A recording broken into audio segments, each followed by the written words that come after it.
Gran Maratón Mariana, 37 días de las manos de María, preparándonos para hacer o renovar nuestra consagración a la divina voluntad por medio de nuestra Madre.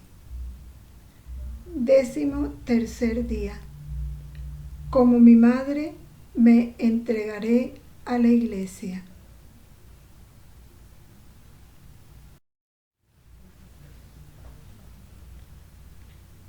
La Santísima Virgen es simplemente el medio perfecto, el medio elegido por nuestro Señor para unirse a nosotros y nosotros unirnos a Dios.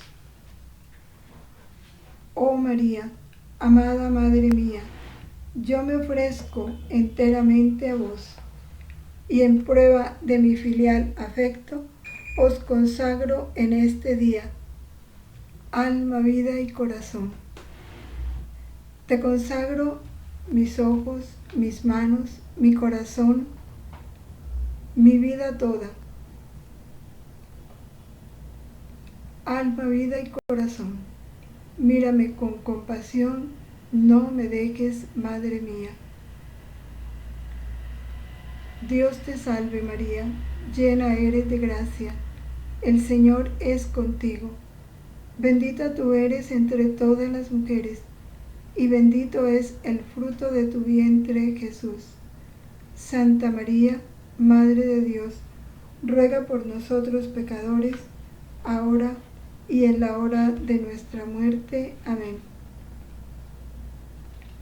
Gloria al Padre, al Hijo y al Espíritu Santo, como era en el principio, ahora y siempre, por los siglos de los siglos. Amén.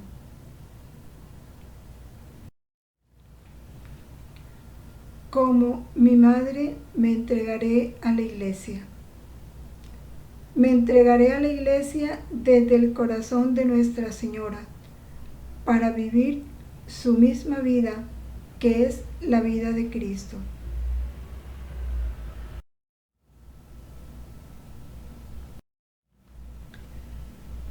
La Iglesia es una santa, católica y apostólica. Así definimos las características de la Iglesia.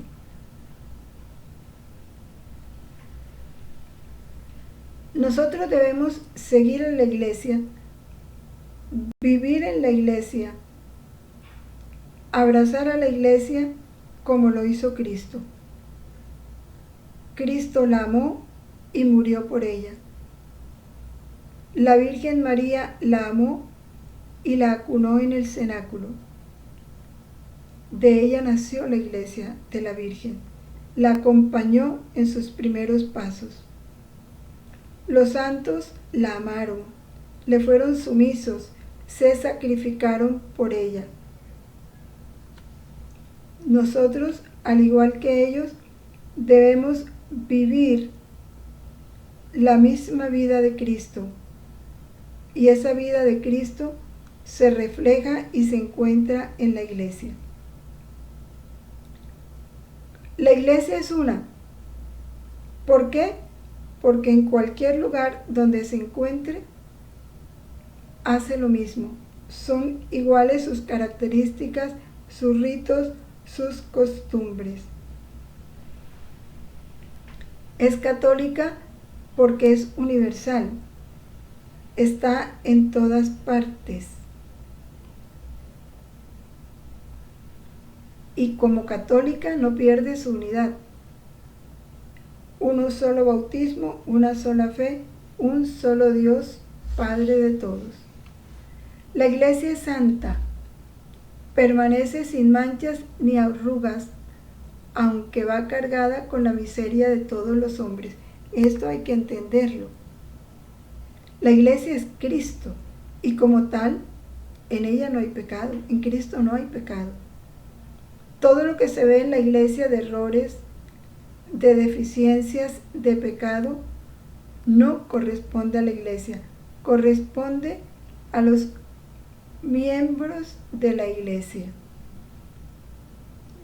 que la afean con sus pecados. La iglesia es apostólica. Bueno, así como los malos afean a la iglesia con sus pecados, los santos la adornan con sus virtudes. ¿Por qué la iglesia es apostólica? Porque está afirmada, enraizada y edificada sobre el edificio de los apóstoles, sobre la autoridad de los apóstoles. Y esta autoridad se actualiza a través de esa sucesión apostólica que se va dando de unos obispos a otros, de unos obispos a sus sacerdotes. Entonces esta apostolicidad de la iglesia se va transmitiendo de generación en generación dentro de aquellos que están escogidos como apóstoles suyos.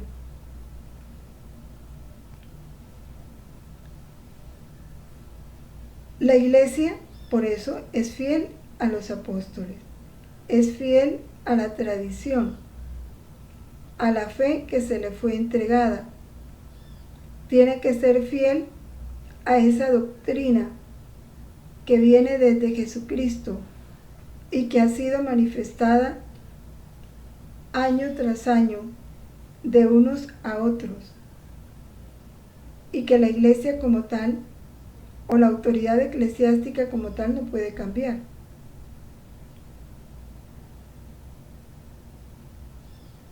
La iglesia, por esa sucesión apostólica, sufre la persecución en razón de la fidelidad a la fe que se le fue encomendada, a las verdades que debe salvaguardar. Soporta todas las cargas que le den los enemigos, pero va llevando con entereza y con alegría la misión que se le encomienda.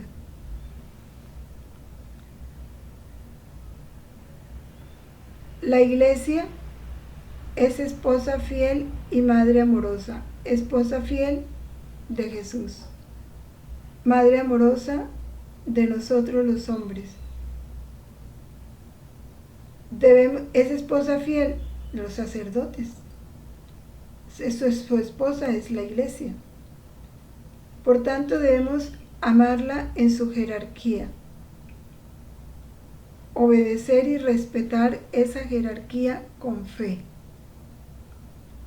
porque así ellos no sean tan buenos o tan santos como queramos, tienen la investidura del orden sacerdotal y son los representantes de Cristo en la tierra. La amaremos en el Papa, en los obispos, en los sacerdotes, mirando en ellos a Cristo. Los mandamientos de la Santa Madre Iglesia están tan olvidados, y saber que a todos nos obligan bajo pecado mortal. Amaremos a la Iglesia en todas sus obras, y sobre todo en la Santa Misa, que es la fuente inagotable de toda bendición. La amaremos en todos sus hijos, ganando para ella nuevos hijos, a través de nuestro trabajo misionero. El amor de la Virgen, o el amor a la Virgen, nos debe llevar a amar más a la Iglesia. ¿Por qué? Porque la Iglesia es la esposa de Cristo.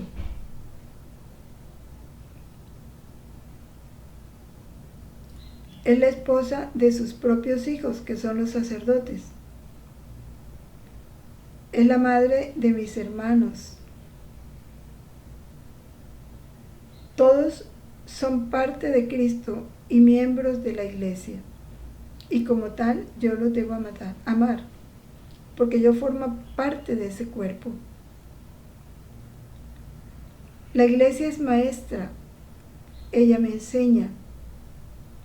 Es madre porque ella me recibió en su seno, ella me engendró a la vida de la gracia. Es maestra y como tal me enseña el camino seguro.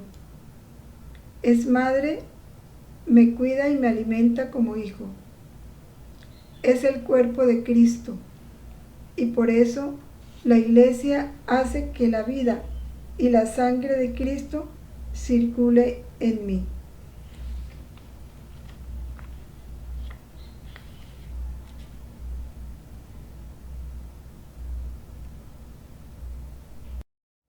Vamos a considerar algunas citas bíblicas que nos ayudan a penetrar en esta verdad de la Iglesia y de mi amor y mi compromiso con ella.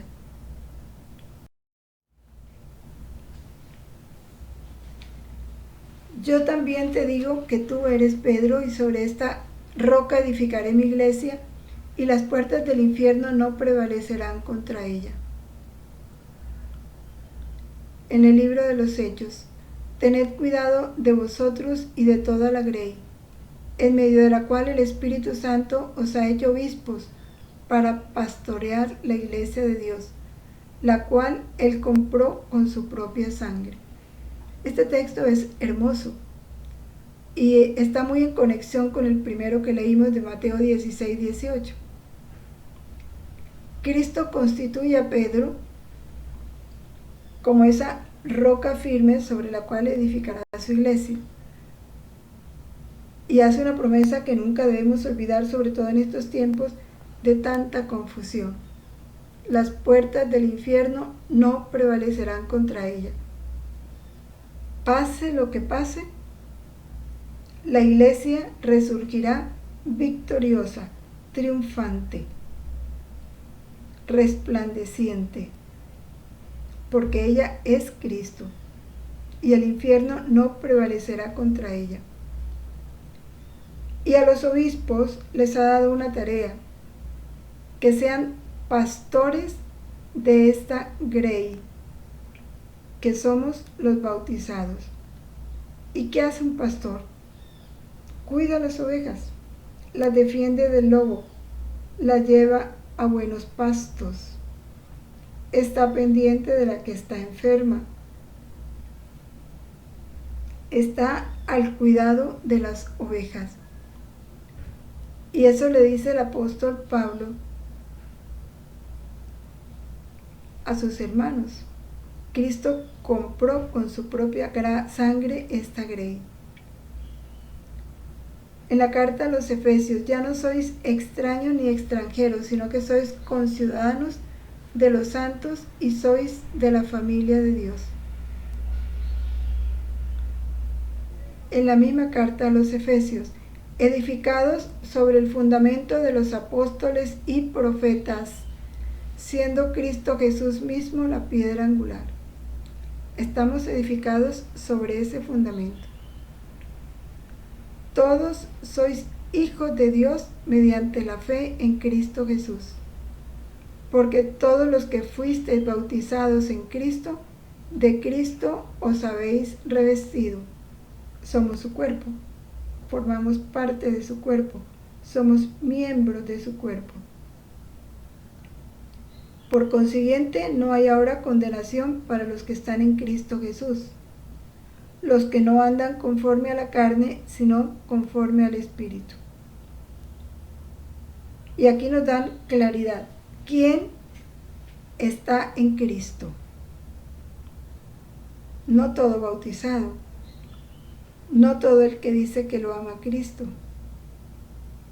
Están en Cristo los que andan conforme al Espíritu, no conforme a la carne.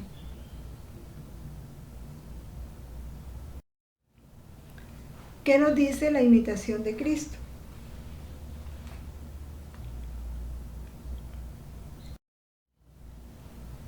Estas son tus palabras, oh buen Jesús, verdad eterna, aunque no fueron dichas en un tiempo ni escritas en un mismo lugar.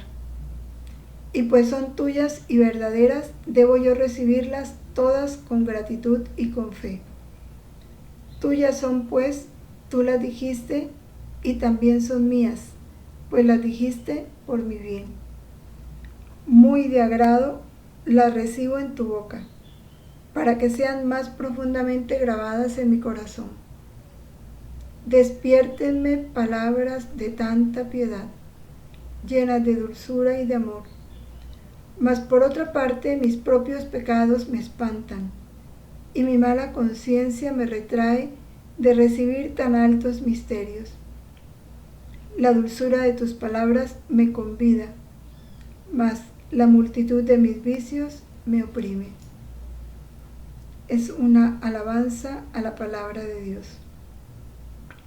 El sacerdote, vestido de las vestiduras sagradas, tiene el lugar de Cristo para rogar devota y humildemente a Dios por sí y por todo el pueblo. Cuando el sacerdote celebra, honra a Dios, alegra a los ángeles, edifica a la iglesia, ayuda a los vivos, da descanso a los difuntos y se hace participante de todos los bienes. Ese es el gran valor de una santa misa.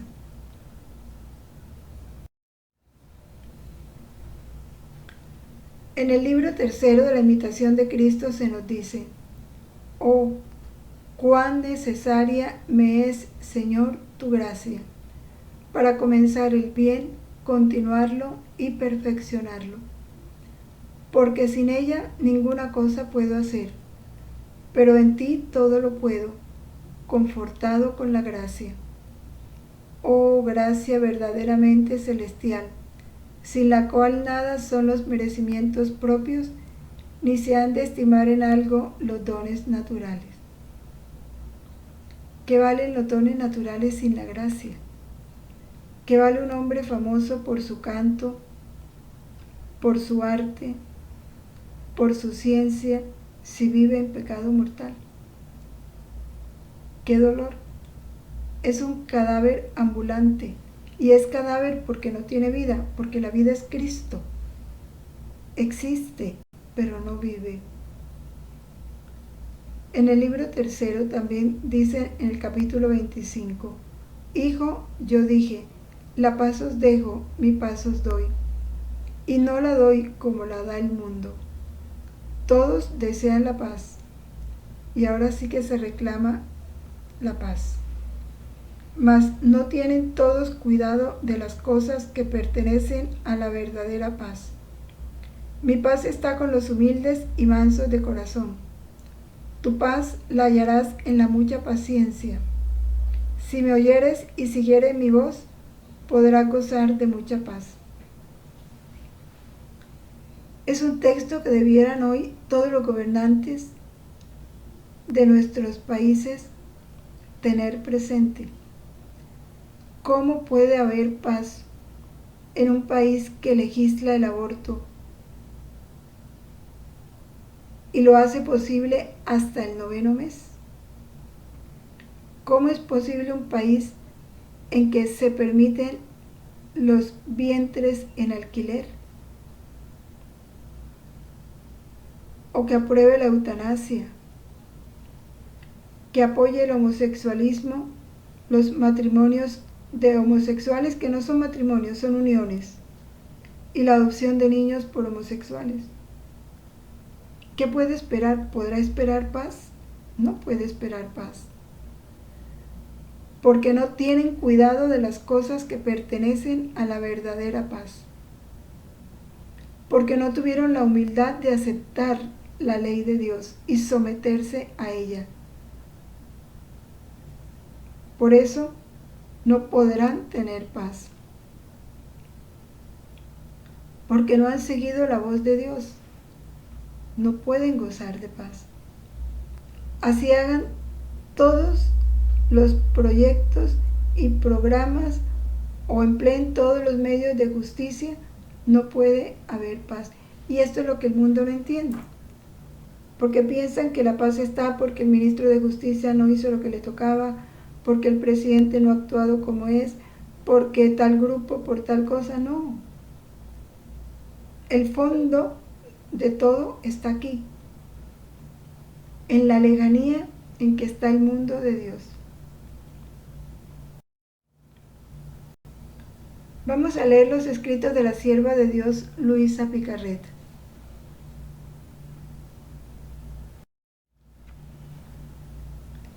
En el volumen 2, así describe a la iglesia. En mi iglesia está representado todo el cielo. Así como en el cielo una es la cabeza, que es Dios, y muchos son los santos de diferentes condiciones, órdenes y méritos, así en mi iglesia una es la cabeza, que es el Papa. Y hasta en la tiara que rodea su cabeza está representada la Trinidad Sacrosanta. Antes los papas llevaban un gorro de 3 puntas. Se llamaba tiara, en representación de la Santísima Trinidad. Muchos son los miembros que de esta cabeza dependen, o sea, diferentes dignidades, diferentes órdenes superiores e inferiores. Desde el más pequeño hasta el más grande, todos sirven para embellecer mi iglesia. ¿Cuáles son esas órdenes? Los cardenales, los obispos, los párrocos, los sacerdotes, los diáconos, los consagrados, los fieles laicos.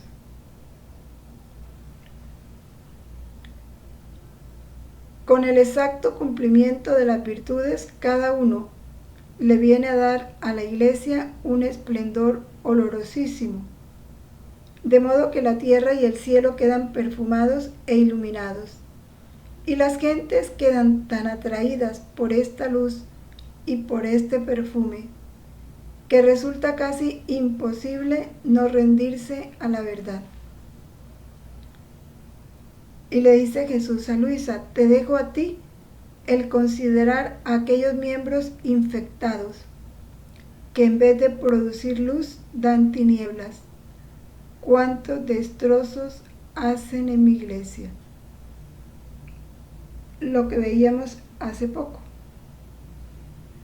Los miembros infectados son los miembros en pecado mortal, los miembros que están actuando contra la ley de Dios.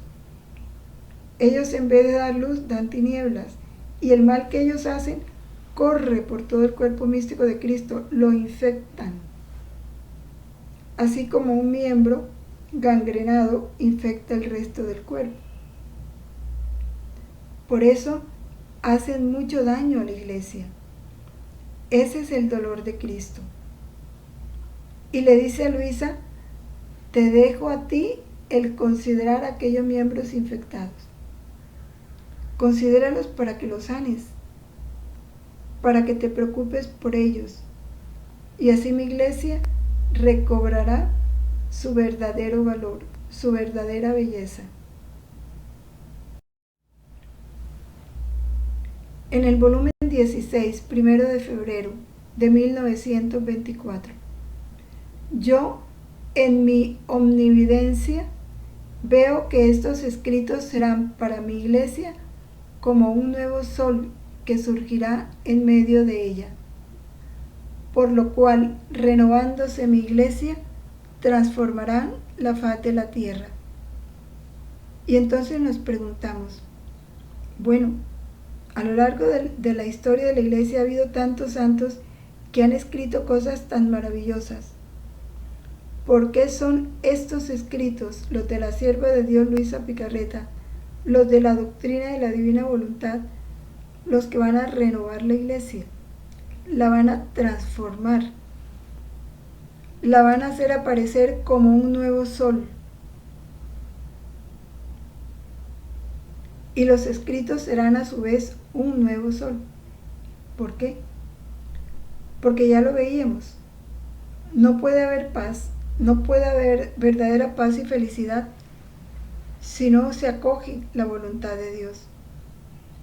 Y son estos escritos los que van a llevar a los hombres la luz para comprender la necesidad y la importancia de ajustarse a la voluntad de Dios, de unificarse con la voluntad de Dios.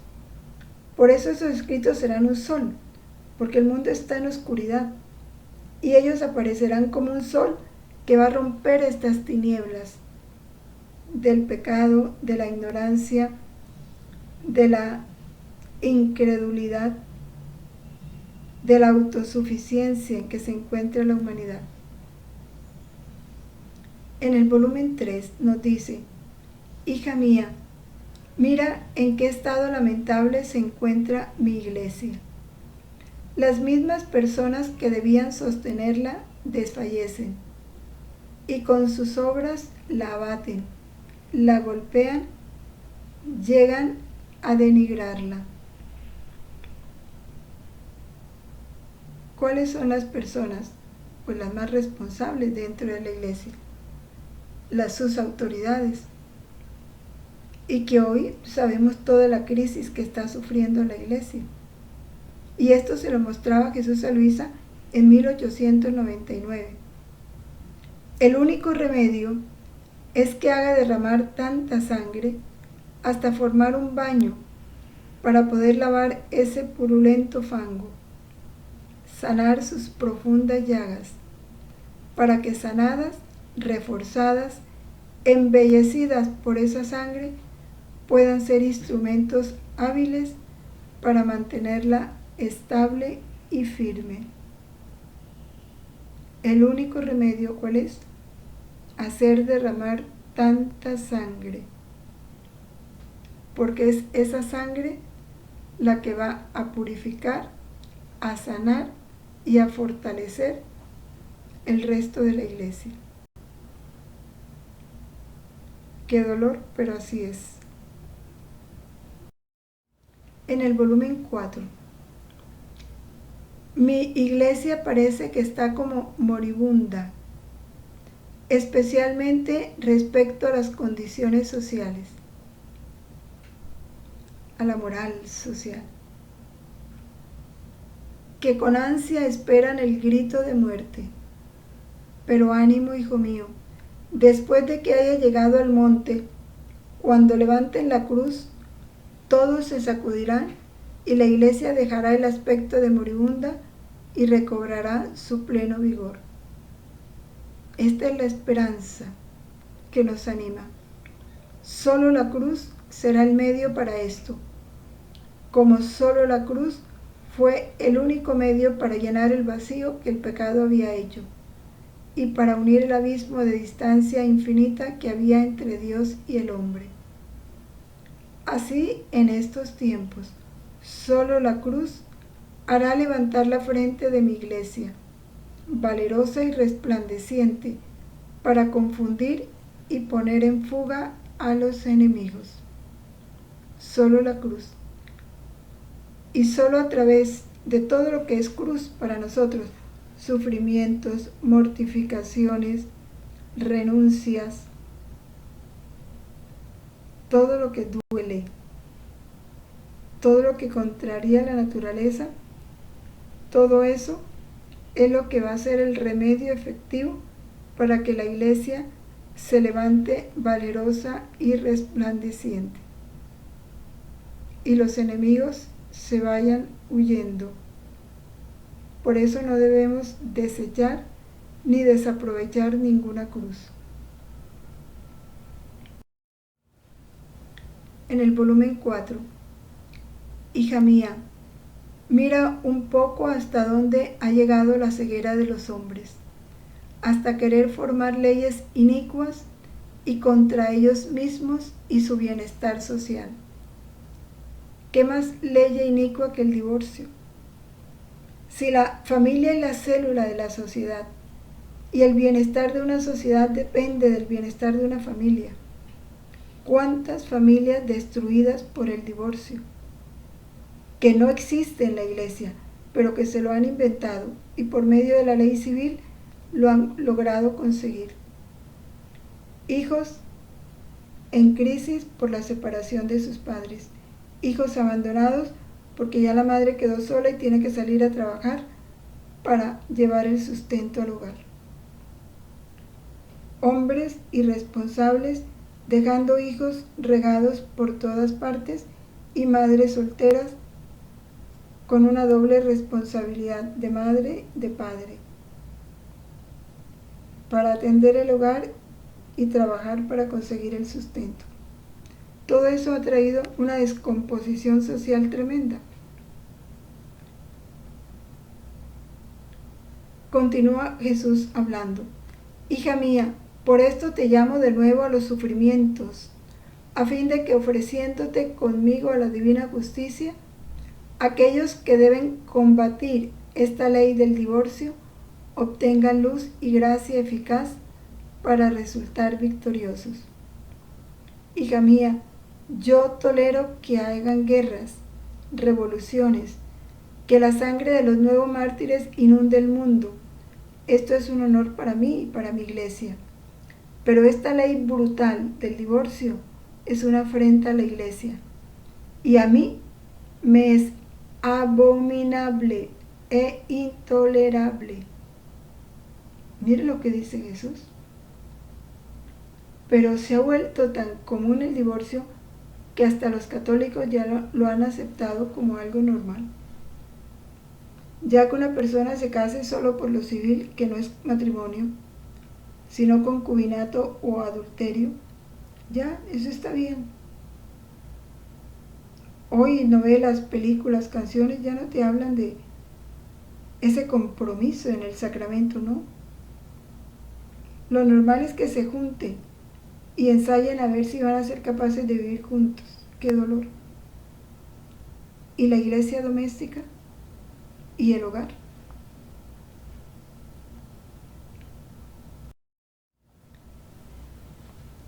En mi vida, desde que nací hasta que morí, habiendo encerrado en mí la vida de toda la iglesia, todo se encuentra.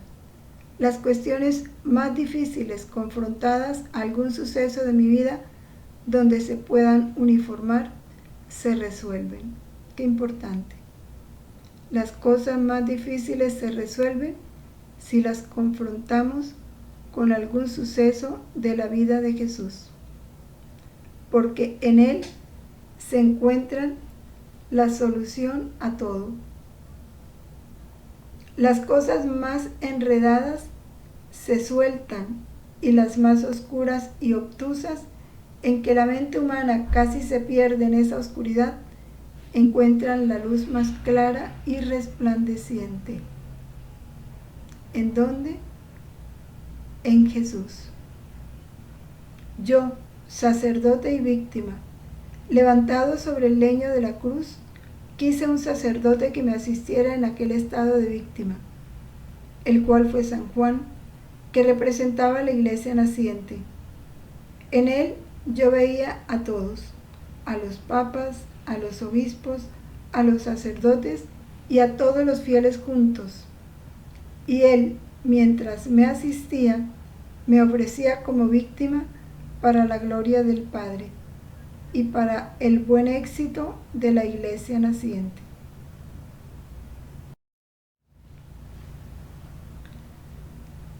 Qué importante que retomemos estas verdades sobre la iglesia, porque se ha perdido el amor a la iglesia, se ha perdido el sentido de pertenencia a la iglesia, se ha perdido nuestro sentido de responsabilidad en razón del crecimiento, del florecimiento y del brillo que la iglesia debe tener en todo el mundo. Que nuestra Santísima Madre nos ayude a amar a la iglesia como la ama ella. Vamos a escucharla a ella en este 13º día de su vida aquí en la tierra y de su vivir en el reino de la divina voluntad. En este 13º día, ella nos cuenta ese momento en que sale de la casa paterna y se va a vivir al templo.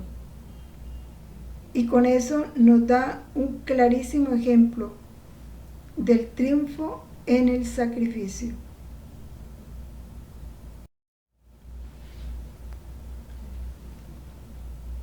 Mamá Celestial, hoy vengo a postrarme ante ti para pedirte que en todas mis penas me des tu fuerza invencible, pues tú bien sabes cómo está lleno mi corazón de ellas, hasta sentirme ahogada. Ah, si tú tanto amas el ser mi madre, toma mi corazón en tus manos, derrama en él amor, gracias y fuerza para triunfar en mis penas y convertirlas todas en voluntad divina. Lección de la Reina Victoriosa. Hija mía, ánimo, no temas. Tu mamá es toda para ti. Y hoy te esperaba para que mi heroísmo y mi triunfo en el sacrificio te infunda fortaleza y ánimo. Y así puedo ver a mi hija triunfante en sus penas y con el heroísmo de soportarlas todas con amor y para cumplir la divina voluntad.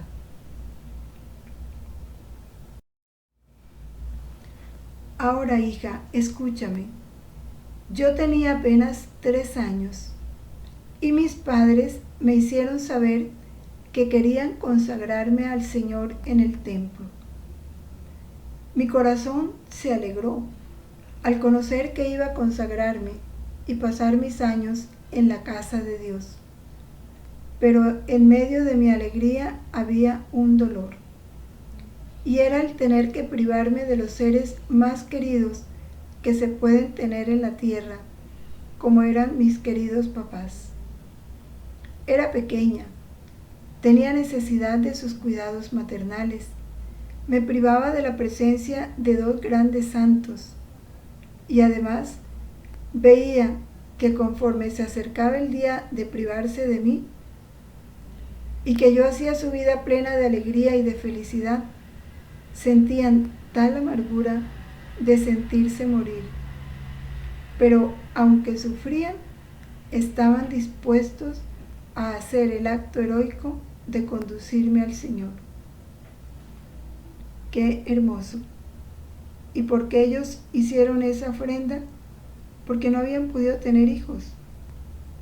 Dios les regala una hija y ellos, en agradecimiento a Dios, ofrecen y prometen consagrarla a Él en los primeros años de su vida. Como en el templo las recibían a partir de los 3 años, ellos no esperaron. Cumplidos los 3 años, fueron a llevar a la Virgen al templo. Mis padres me amaban en orden a Dios, y yo era para ellos un gran don que el Señor les había dado. Y esto les dio la fuerza de cumplir el doloroso sacrificio. Por eso, hija mía, si quieres tener fuerza invencible para sufrir las penas más duras, haz que todas las cosas tuyas sean en orden a Dios, y tenlas como dones preciosos que te ha dado el Señor. En orden a Dios. ¿Qué es poner las cosas en orden a Dios? Referirlas todas a Dios. Dios, como decía Job, Dios me lo dio, Dios me lo quitó, bendito sea el Señor.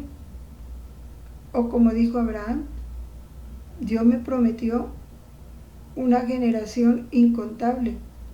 Ahora me manda a sacrificar el único hijo que me queda. Dios sabrá qué va a hacer. Bendito sea Dios. Siempre, si todo lo referimos a Él, lo ponemos en orden a Dios, que todo lo hace para bien, que su voluntad es perfecta, que no se equivoca, que es amor, entonces podemos, como dice la Virgen, alcanzar la fuerza para cumplir los sacrificios más grandes y sufrir las penas más duras.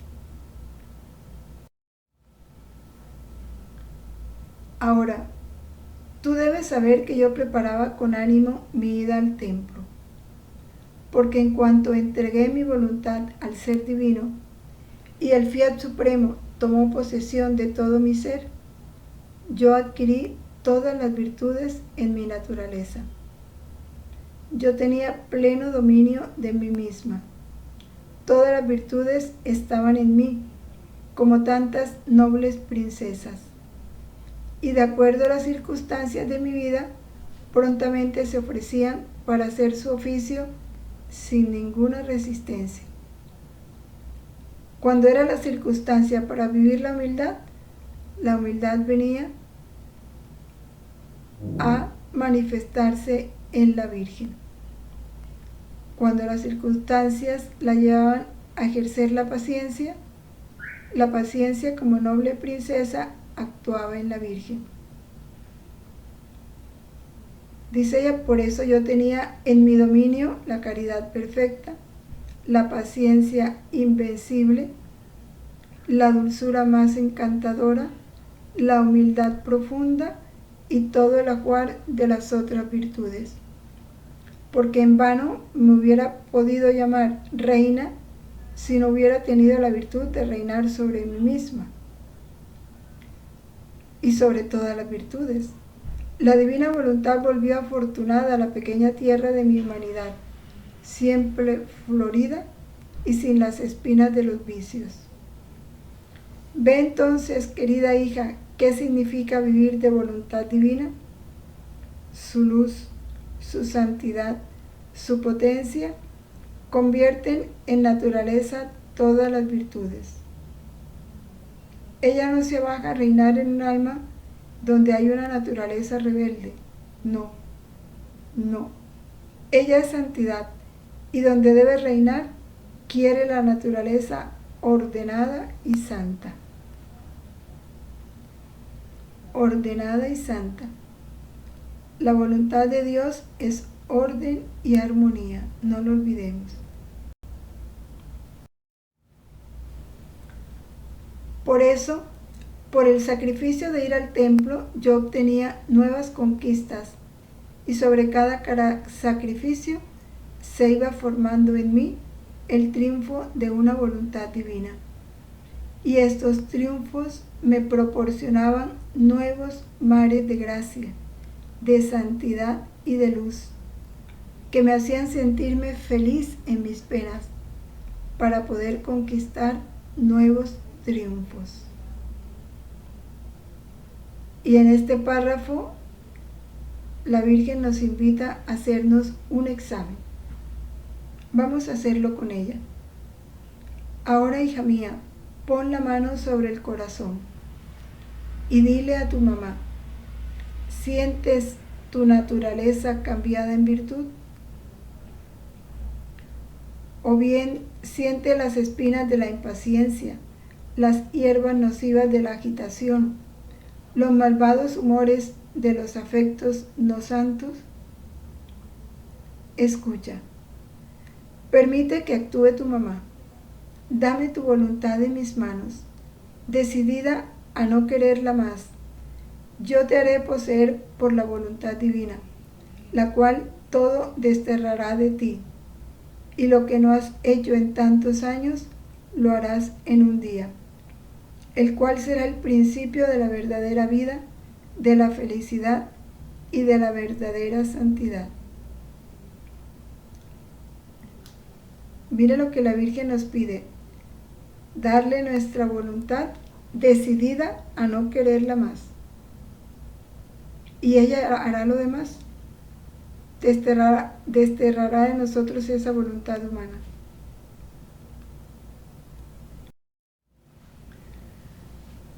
Mamá Santa, ayuda a tu hija, visita mi alma y todo aquello que encuentres que no sea voluntad de Dios, con tus manos maternas arráncalas de mí.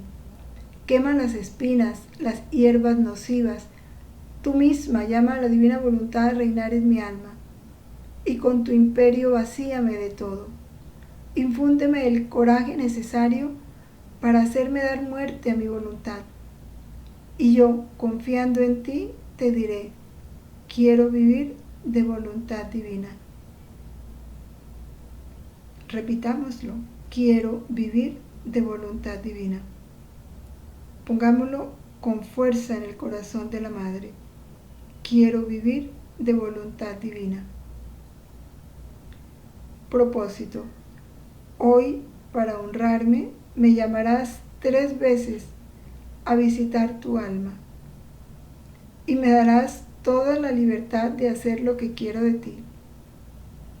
Y esto es firmarle a la Virgen un cheque en blanco. Darle la libertad absoluta de hacer ella todo lo que quiera de nosotros. Nosotros le daremos todos nuestros actos como prendas de amor por ella. Dice la Virgen, yo los depositaré en la divina voluntad, diciéndome cada vez, te amo, mamá mía.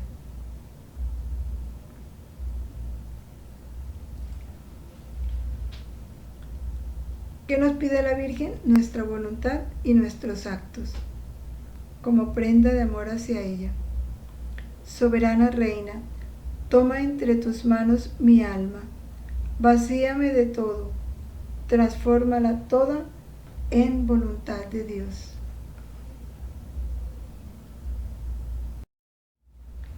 Práctica para este día. Rezaremos el Santo Rosario pidiendo a la Santísima Virgen por las necesidades de la Iglesia.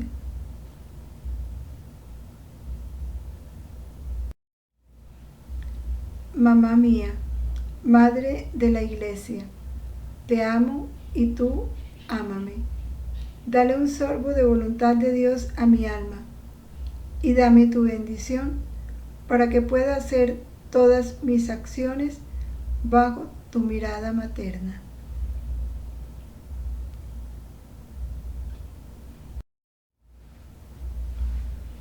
Bien, fundidas en esa voluntad de nuestra Santísima Madre, y en nombre de toda la humanidad, desde Adán hasta el último hombre que ha de nacer, démosle gracias a Jesús por habernos regalado una madre tan santa, y nos la dio desde que la concibió. Dulce Jesús mío, unido estrechamente a ti, quiero darte el testimonio de mi amor, de mi agradecimiento y de todo lo que la criatura está en deber de hacer para contigo, por haber tú creado a nuestra Reina y Madre Inmaculada, la más bella, la más santa y un portento de la gracia, por haberla enriquecido con todos los dones y también por haberla hecho Madre nuestra. Esto lo hago a nombre de todas las criaturas, pasadas, presentes y futuras. Quiero tomar cada acto de criatura, cada palabra, cada pensamiento, cada latido y cada paso, y en cada uno de ellos decirte que te amo, te doy gracias, te bendigo, te adoro por todo lo que has obrado en tu Madre Celestial y Madre nuestra. Amén. Permanezcamos con María en la voluntad de Dios siempre. Fiat.